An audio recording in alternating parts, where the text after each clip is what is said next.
alors que l'enquête se poursuit autour de Pierre Palmade, accusé de détenir des contenus pédopornographiques. Un deuxième homme, décrit comme une connaissance de l'humoriste, a été placé en garde à vue selon RTL. Le 10 février 2023 marquera à jamais un tournant dans la vie de Pierre Palmade. Ce jour-là, alors qu'il faisait la fête depuis plus de 24 heures à son domicile et qu'il était sous l'emprise de la cocaïne, l'humoriste de 54 ans a été à l'origine d'un grave accident de la route. Son véhicule a dévié de sa voie pour percuter une autre voiture qui venait d'Ennepas, avec à son bord un homme d'une quarantaine d'années, son fils de 6 ans et sa belle-sœur de 27 ans, qui a perdu le bébé qu'elle portait.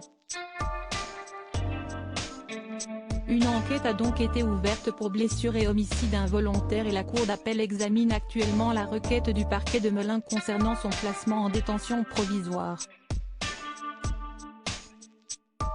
Pour le moment, l'ancien acolyte de Michel Larocque est assigné à résidence avec un bracelet électronique dans le service d'addictologie de l'hôpital Paul Brousse de Villejuif, Val-de-Marne.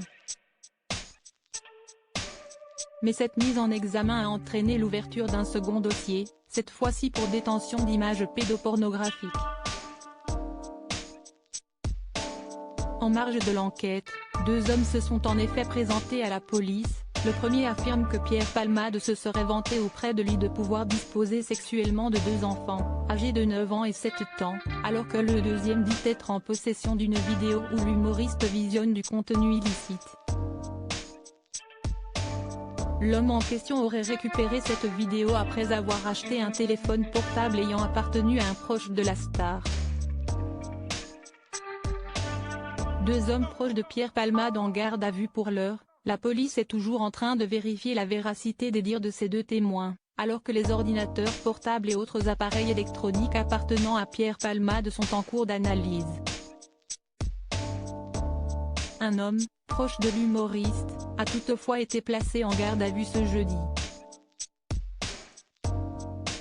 Une garde à vue est en cours dans le cadre de l'enquête diligentée par la Brigade de protection des mineurs, BPM, a confirmé le parquet, comme la relate la dépêche du Midi.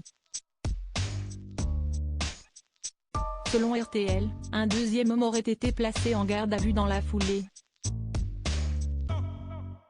Les enquêteurs ont pu établir que ces 2 hommes apparaissent sur les images transmises à la BPM, sur lesquelles l'humoriste visionnerait du contenu pédopornographique.